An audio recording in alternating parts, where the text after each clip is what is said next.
Well, friends of a missing mother are doing everything they can tonight to find her. And an especially difficult day for Heidi Plank's family as her young son celebrated a birthday. Ces images, ainsi que d'autres qui n'ont pas été rendues publiques, sont parmi les seuls indices dont les enquêteurs disposent pour tenter de comprendre ce qu'il est arrivé à Heidi Plank, une femme de 38 ans qui s'est volatilisée en octobre 2021. En une grosse demi-heure, sa trace était totalement perdue et vous allez voir que les questions soulevées par cette disparition pour le moins étrange sont plutôt nombreuses. Que s'est-il passé ce jour-là à Los Angeles? Qu'a-t-il bien pu arriver à Heidi Plank? C'est ce que nous allons découvrir ensemble dans ce nouvel épisode de HVI. Générique.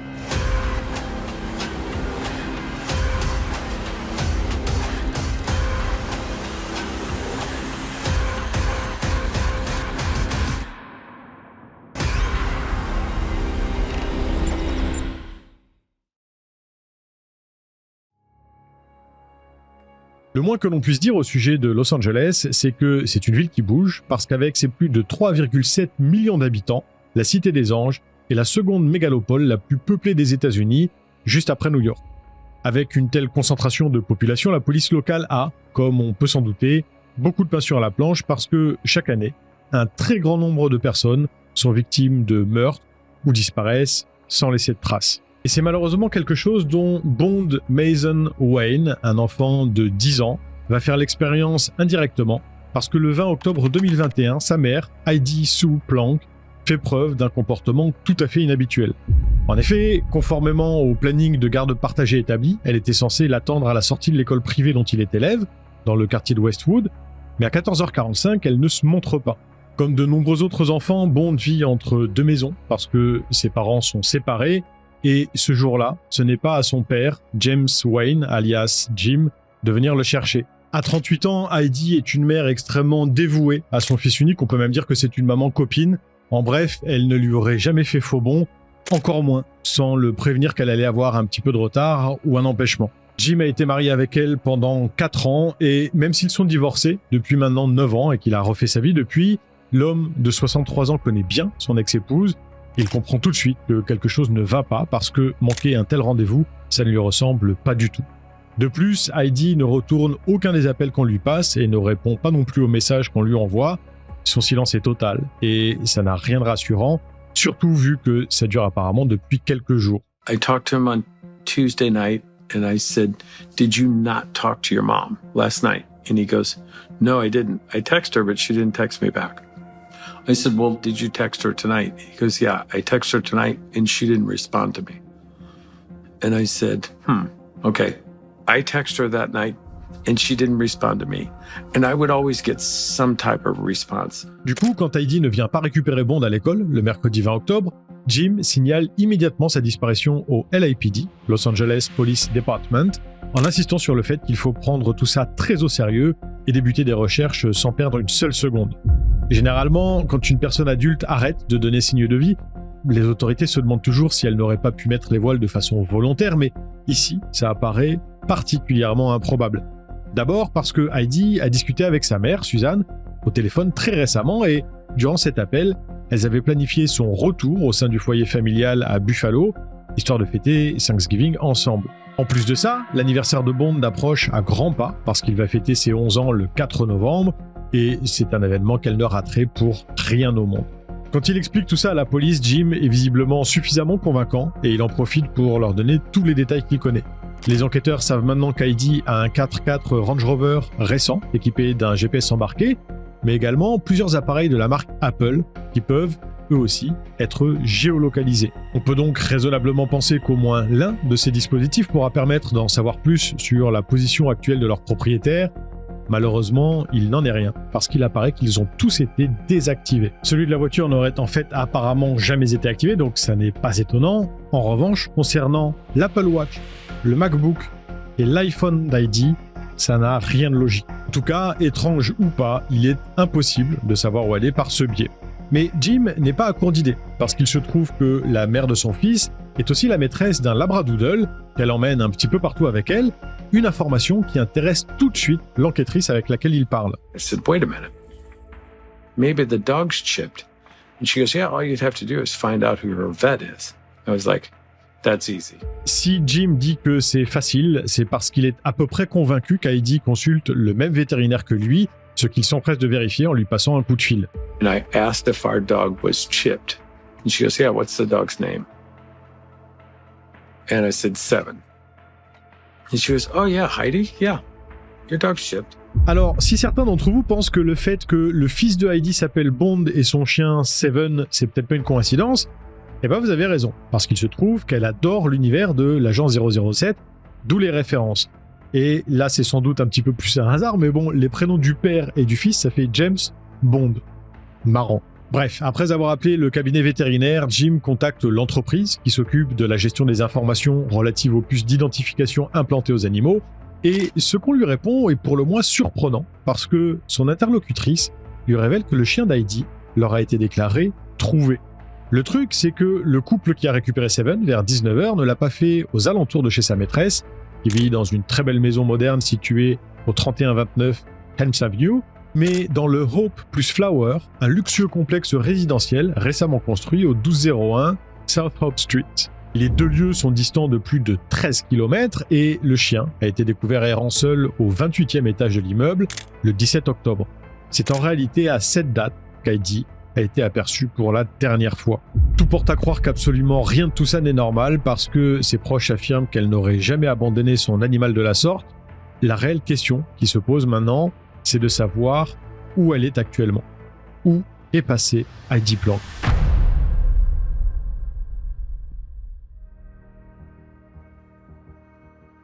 Il se trouve que la dernière fois que Jim a vu son ex-femme remonte aussi au 17 octobre, parce que ce dimanche-là, Bond devait disputer un match de football américain à Downey dans l'après-midi, un événement auquel ses deux parents étaient venus assister. Sur ces images, capturées par la caméra qui se trouve devant chez elle, on peut voir Heidi sortir de sa maison avec Seven pour justement se rendre au fameux match. Le truc, c'est qu'une fois sur place, elle a apparemment eu un comportement assez étrange, un petit peu comme si elle était nerveuse. She was a little frenetic. I see her on the opposite side of the field. Then I saw her walking up in the stands. And then I see her back down in the field. This didn't coincide with where they were playing the football game on the field. And then all of a sudden it was halftime. And then she said, I gotta go. And I thought to myself, where the hell are you going on a Sunday? What do you have to do? And she left. Et il semblerait qu'elle n'ait pas regagné son domicile après ça parce qu'à 18h22, Heidi a été filmée par une caméra en centre-ville de Los Angeles. Elle se trouvait à ce moment-là dans la Flower Street Alley avec Seven et tous les deux semblaient se balader tranquillement. L'allée est juste en face de l'entrée du Hope plus Flower et il y a un parking, donc il est fort probable qu'Heidi, qui a été filmée par cette caméra de surveillance, se soit d'abord garé là et promené Seven avant de finalement se diriger vers la résidence de luxe. D'ailleurs, on sait qu'il existe également des images confirmant que la mère de famille y est effectivement entrée, mais elles n'ont malheureusement pas été rendues publiques, probablement par souci de protection de la vie privée de ces riches résidents, parce que clairement, cette résidence, elle n'est pas destinée aux moins de 10, pour ceux qu'on la ref. Quand les enquêteurs récupèrent toutes ces informations au début des investigations, ils peinent à comprendre ce qu'il s'est passé entre 18h22, l'heure à laquelle Heidi marchait dans l'allée, et les environs de 19h, soit le moment où son chien a été retrouvé seul dans l'immeuble. Durant ce laps de temps, d'une grosse demi-heure, elle s'est simplement volatilisée et plus personne ne l'a jamais revue ensuite. Savoir ce qu'Heidi est allé faire au plus Flower serait déjà d'une grande aide dans un premier temps, mais ce n'est pas Jim qui va pouvoir renseigner la police à ce niveau parce que, à sa connaissance, son ex-femme n'y avait aucun ami ou aucun proche. Le truc, c'est que pour entrer dans ce complexe de très haut standing quand on n'y habite pas, il faut absolument être accompagné par un résident parce qu'une carte magnétique est nécessaire pour passer quasiment toutes les portes, mais également pour pouvoir utiliser les ascenseurs. La sécurité est pour ainsi dire au cœur des préoccupations du personnel, il y a aussi des vigiles, bref. On ne peut pas pénétrer ou se déplacer dans le Hope plus Flower comme on le ferait dans n'importe quel immeuble. Heidi ne s'est donc pas retrouvée là par hasard, elle y avait forcément une connaissance, mais qui que ce soit, personne n'est en mesure de renseigner la police sur l'identité de cet individu. Le second gros point d'interrogation concerne le temps que la mère de famille a passé dans le complexe, parce qu'il y a aussi une possibilité pour qu'elle en soit sortie afin de retourner chez elle. Ce serait plutôt étonnant qu'Heidi l'ait fait sans son chien, mais c'est en tout cas ce qu'a l'air de penser le FBI qui s'implique dans l'enquête et perquisitionne sa maison le 29 octobre 2021. Armed with a warrant and with guns drawn, federal investigators and robbery homicide detectives from the LAPD entered the home of the 39-year-old missing football mom. Now they went in and a source tells me that they were expecting to possibly find a dead body. That is not the case. What they're after, that remains the big question. Non seulement ils ne trouvent pas de corps, mais il n'y a aucune trace de lutte ou quoi que ce soit qui puisse laisser penser qu'Heidi est rentrée chez elle après que la caméra fixée devant sa maison l'ait filmée en train d'en sortir dans l'après-midi du 17 octobre. Tout est parfaitement en ordre à l'intérieur et les enquêteurs découvrent que la mère de famille a même laissé son ordinateur portable et son téléphone derrière elle en partant. En revanche, aucune trace de sa voiture sur place, ce qui semble confirmer qu'elle n'était pas chez elle au moment de sa disparition. Ce n'est que le 4 novembre suivant que le dit véhicule est retrouvé, garé sur le parking souterrain selon certaines sources d'un immeuble résidentiel dont l'adresse précise n'a pas été divulguée. S'agit-il de celui du Hope Plus Flower, de celui de la Flower Street Alley ou encore d'un autre? Impossible d'en avoir la certitude. En revanche, ce qui est certain, c'est que le parking est dans les environs proches du Hope Plus Flower, donc tout porte à croire qu'Heidi n'a probablement jamais quitté le bâtiment après y être entré. Un petit peu plus tard dans le mois, les enquêteurs font d'ailleurs une annonce qui va dans ce sens. Ils affirment que des preuves médico-légales ont été découvertes à l'intérieur du Hope Plus Flower et les ont amenés à penser qu'un incident qui a causé la mort de la disparue s'y est produit et qu'ils vont fouiller la décharge de Chiquita Canyon où les détritus de la résidence sont habituellement évacués. Detectives are conducting a search of the privately run landfill for human remains and other evidence, which they say can take between 7 and 10 days. Aucune précision sur le type de preuves qui ont été trouvées dans l'immeuble exactement, mais c'est là une déclaration glaçante pour tous les proches d'Heidi qui espèrent toujours qu'elle va refaire surface saine et sauve et s'investissent corps et âme dans les recherches. Malheureusement, les efforts des enquêteurs, tout comme ceux de la famille et des amis d'Heidi, restent vains parce que personne ne parvient à retrouver sa trace, ni même à comprendre ce qu'il s'est passé dans cet immeuble.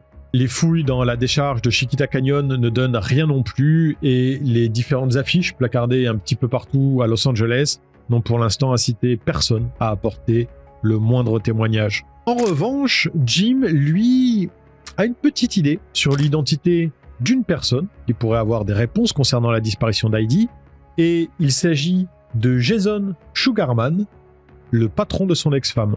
Un patron qui a d'ailleurs fait preuve d'une très délicate attention très peu de temps après la disparition de son employé, une attention qui, au final, soulève bien des questions.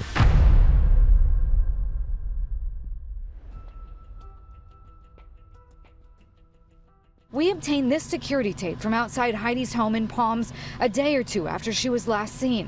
Neighbors confirm it is Jason Sugarman. He appears to ring her doorbell, then leaves muffins on the doorstep. Jason Sugarman est l'un des associés directeurs de Camden Capital Partners, une société de conseil en investissement, et il est multimillionnaire. Il a du pouvoir, de l'influence et de l'argent. On peut donc se demander pourquoi il s'est déplacé en personne pour déposer des muffins sur le pas de la porte d'Heidi, qui n'était a priori qu'une salariée comme une autre. Sauf qu'il se trouve qu'en réalité, elle était tout sauf une employée lambda. Si Heidi a effectivement commencé en tant que simple assistante personnelle en 2017, elle s'est tellement investie dans son boulot qu'elle a fini par gravir les échelons au point d'avoir des responsabilités assez importantes au sein de l'entreprise, alors même qu'elle n'avait aucun diplôme qui la prédestinait à occuper ce genre de fonction. Heidi était en fait un véritable bourreau de travail, elle ne s'arrêtait quasiment jamais, et si on en croit Natalie John, qui est aussi la marraine de Bond, elle était même très précieuse pour son employeur. She went above and beyond. Her phone was ringing 24/7. We would be at lunch. She said, Natalie, I have to take this call. I have to go. She was his right hand. She was doing everything for him. Heidi accomplissait pour Jason un nombre important de tâches très variées qui allaient de choses touchant à sa vie familiale, comme aller chercher ses enfants à l'école, jusqu'à avoir son mot à dire sur la comptabilité de l'entreprise.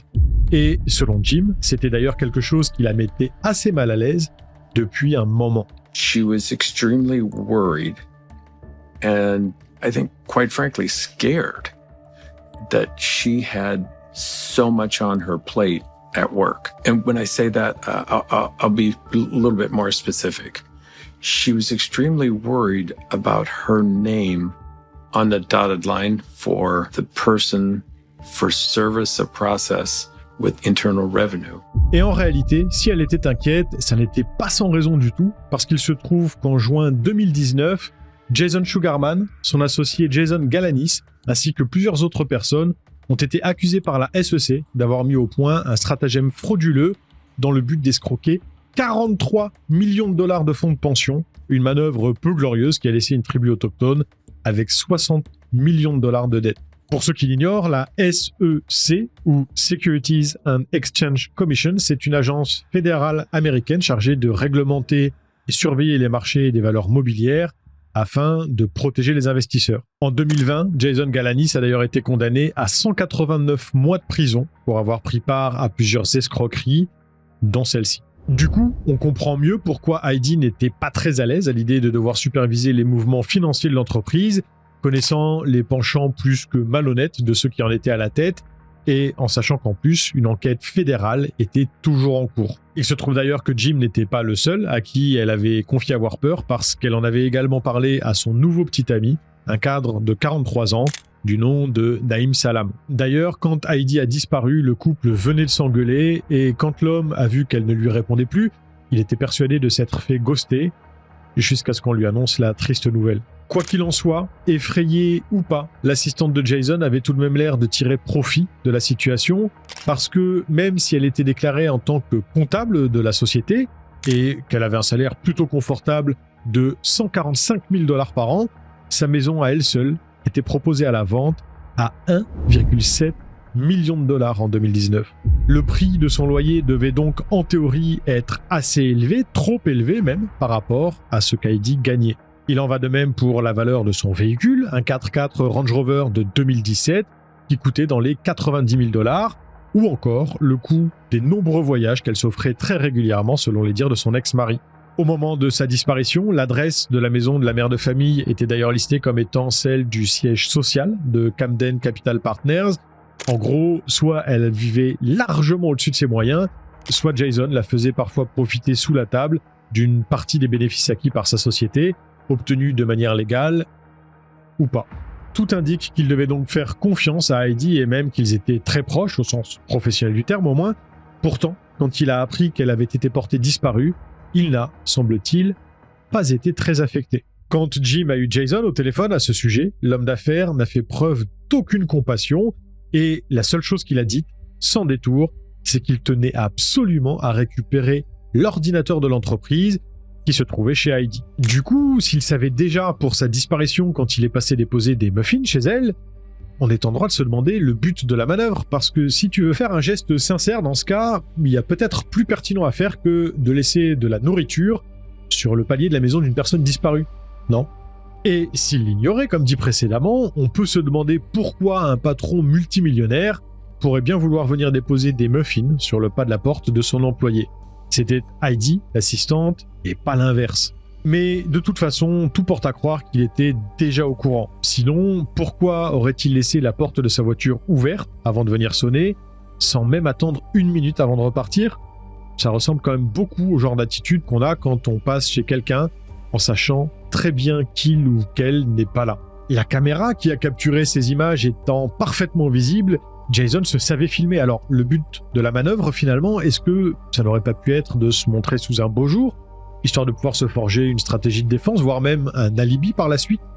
Parce que, si on y réfléchit bien, un patron véreux qui se sait au bord du précipice aurait toutes les raisons du monde de vouloir faire disparaître une employée qui en sait un petit peu trop sur ses affaires, notamment quand elle garde le genre de secret qui peut l'envoyer passer plusieurs années à l'ombre. Si Heidi avait été interrogée par la SEC ou par la police, sachant que tout ça la stressait déjà énormément, elle n'aurait peut-être pas réussi à mentir ou à garder le silence, et ça aurait pu coûter très cher à Jason Sugarman. Ça ne reste que des suppositions, bien sûr, mais le fait qu'il veuille à ce point récupérer l'ordinateur de l'entreprise resté chez son assistante semble quand même pointer dans cette direction. Et quand je dis qu'il tenait vraiment à mettre la main dessus, c'est parce qu'il a été jusqu'à rentrer en conflit avec les enquêteurs parce que le PC professionnel d'Heidi a été saisi le 29 octobre lors de la perquisition de la maison par le FBI. Du coup, Jason s'est insurgé en disant qu'ils auraient dû demander un mandat pour pouvoir récupérer un bien matériel appartenant à Camden Capital Partners. Malgré tout, même en sachant tout ça, la police persiste à dire qu'elle n'a isolé aucun suspect, donc l'homme n'est officiellement accusé de rien, ou en tout cas, pas d'avoir organisé le meurtre de son assistante pour l'empêcher de divulguer d'éventuels secrets. En réalité, depuis un moment, les investigations partent dans une direction bien particulière parce que le but des enquêteurs, c'est surtout de découvrir pourquoi Heidi est allée dans l'immeuble dont elle n'est a priori jamais sortie.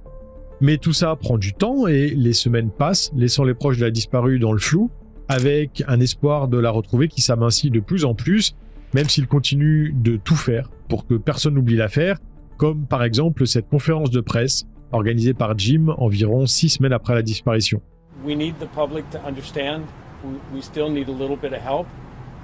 We know for sure that there are people out there who know what has happened, who know the truth about what's gone on with Heidi. We need somebody to step forward and please fill in some of the blanks. Et sa demande porte ses fruits parce qu'au mois de décembre, le journal The US Sun publie un article disant qu'un témoin a parlé et a fait des révélations qui pourraient effectivement permettre de connecter les points. La résidence Hope Plus Flower n'est en fait pas celle qu'elle paraît être à première vue.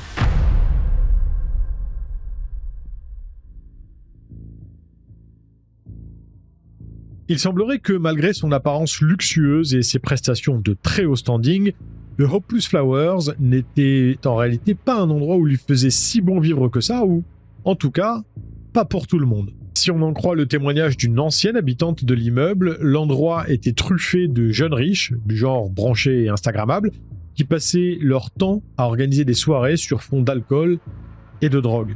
Constantly. Oh, yeah, all the time. Oh, I smelled it. I had to put towels covered up. There was weed parties a lot. You're like, oh my God, what's going on? Did not feel safe. Jusque-là, cela dit, rien d'illégal, étant donné que la consommation de marijuana est autorisée en Californie, mais les enquêteurs pensent qu'il n'y avait pas que ça qui circulait dans ces fêtes, loin s'en faut. Et si la voisine n'a pas vu Heidi personnellement, c'est par contre le cas d'une autre résidente qui affirme que le 17 octobre, c'est un rassemblement qui avait lieu au 40e étage du Hope Plus Flower qui a attiré la disparue dans l'immeuble. Cette soirée aurait été organisée par des gens très riches et entre jeux de table où étaient misées d'importantes sommes en crypto-monnaie et danses lascives des stripteaseuses présentes sur place, diverses drogues dures y étaient aussi vendues librement. Et si, à première vue, Heidi n'a pas vraiment le profil type des gens qui participent à ce genre d'événement, il se trouve que c'est en réalité une théorie qui est tout à fait plausible quand on sait que, dans le passé, elle a souffert d'addiction. En effet, selon les dires de Jim, la mère de son fils a, jadis, eu une nette tendance à abuser de l'Adderall, un médicament couramment utilisé pour traiter le trouble déficitaire de l'attention avec hyperactivité, ainsi que la narcolepsie. La résidente anonyme dit que c'est d'ailleurs pour s'en procurer qu'Heidi s'est rendue à cette fête, après avoir déposé son chien chez un dog-sitter qui vivait un petit peu plus bas dans l'immeuble. Seulement, pour elle, cette petite pause récréative aurait pris une tournure qu'on peut qualifier de dramatique, parce que l'Adderall acheté était apparemment mélangé à une grosse dose de fentanyl. The investigators that she had attended this party or get-together and went into distress, had some kind of medical episode, and for one reason or another, nobody called 911 for help, and she died. En constatant le décès d'Heidi par overdose, les personnes présentes sur place auraient ensuite simplement jeté son corps dans le vide-ordures de l'immeuble, peu désireux de voir la police débarquer et mettre le nez dans leurs petites affaires. Cela dit, là encore, ça ne reste qu'une supposition, parce qu'étant donné qu'aucune autopsie n'est possible, ça ne peut évidemment pas être confirmé, mais c'est en tout cas probablement ce qui a motivé les enquêteurs à effectuer des fouilles dans la décharge du Chiquita Canyon, peu de temps après la disparition de la mère de famille. Sauf que, comme dit précédemment, malgré d'intenses recherches, rien n'a été trouvé. Par ailleurs, si cette théorie reste particulièrement crédible, c'est parce qu'en plus d'avoir souffert d'une addiction à l'Adderall, Jim affirme qu'Heidi a également vu sa santé mentale se dégrader sévèrement à plusieurs reprises. Il semblerait que suite à la naissance de Bond, elle ait fait une très grave dépression postpartum dont elle a mis des années à se sortir, ce qui n'a fait qu'aggraver la situation. Fin 2015, une grosse crise de sa part avait même poussé son ex-mari à demander la garde exclusive de leur fils de 5 ans au tribunal parce qu'il disait craindre pour sa sécurité. Le 8 octobre de cette année, après avoir agi de façon irrationnelle pendant toute la journée, Heidi aurait littéralement pété les plombs dans la soirée et semé une pagaille monstre dans la chambre de Bond avant de s'enfuir par la fenêtre, puis de monter sur les toits et les palissades des maisons voisines. La police avait retrouvé la jeune mère dans la rue, partiellement dénudée, en train d'allumer et d'éteindre un disjoncteur. Jim pense que ce soir-là, son ex-femme avait consommé de la drogue et il est à noter qu'une fois revenue à la raison, elle a accepté de faire un séjour en hôpital psychiatrique. Après ça, il n'y a apparemment pas eu d'autres situations de ce genre et Nathalie, l'une des plus proches amies d'Heidi, dit même qu'elle ne l'a jamais vue abuser de quelque substance que ce soit. Elle la décrit au contraire comme une femme active, stable et sportive, une grande bosseuse qui avait une très bonne hygiène de vie. Nathalie affirme également qu'Heidi ne serait jamais allée à un rassemblement mondain habillée en tenue de tous les jours, et encore moins avec son chien. On peut donc en conclure que si elle s'est bel et bien rendue à une fête le 17 octobre, c'est probablement parce qu'elle avait renoué avec de vieux démons. Malheureusement, en l'absence totale de preuves comme de corps, aucune certitude n'existe et après l'évocation de cette théorie, l'enquête commence à piétiner pour finir par ne plus progresser du tout. Finalement, en février 2023, Heidi est officiellement déclarée morte par un juge à dater du jour de sa disparition, ce à la suite d'une requête de Jim qui voulait que l'argent de l'assurance décès de son ex-femme puissent revenir à leur fils. Aujourd'hui encore, on ignore ce qui est réellement arrivé à la mère de Bond qui aura 14 ans cette année et n'a jamais eu de réponse au message empreint d'inquiétude qu'il lui avait envoyé au moment des faits. Alors, qu'est-il arrivé à Heidi d'après vous? A-t-elle été victime d'un meurtre organisé par un patron peu scrupuleux qui voulait à tout prix protéger ses petits secrets parce qu'il risquait trop gros? Ou a-t-elle fait une overdose dans une fête remplie de gens abjects qui ont préféré se débarrasser du corps et faire passer sa mort sous silence? Le fait que la géolocalisation de tous les appareils d'Heidi ait été désactivée avant sa disparition laisse plutôt penser qu'il s'agissait d'un acte criminel prémédité, comme si quelqu'un ne voulait pas qu'on puisse la retrouver, mais ce ne sont, encore une fois, que des spéculations. Et une autre question se pose, pourquoi le LAPD ne semble pas avoir exploré toutes les possibilités avec la même rigueur? Décidément, Los Angeles, plus ça va et plus je me dis que ça craint vraiment, parce que je ne sais pas si vous en rappelez, mais il y a eu d'autres affaires très étranges qui se sont déroulées dans les parages. Helen Park, Myrtrice Richardson, Matthew Weaver. Alors, à Cité des Anges, on repassera. En tout cas, une chose est sûre, c'est que l'homme est un loup pour l'homme et qu'il vaut bien souvent mieux se méfier de ses congénères plutôt que de monstres ou créatures imaginaires. Salut!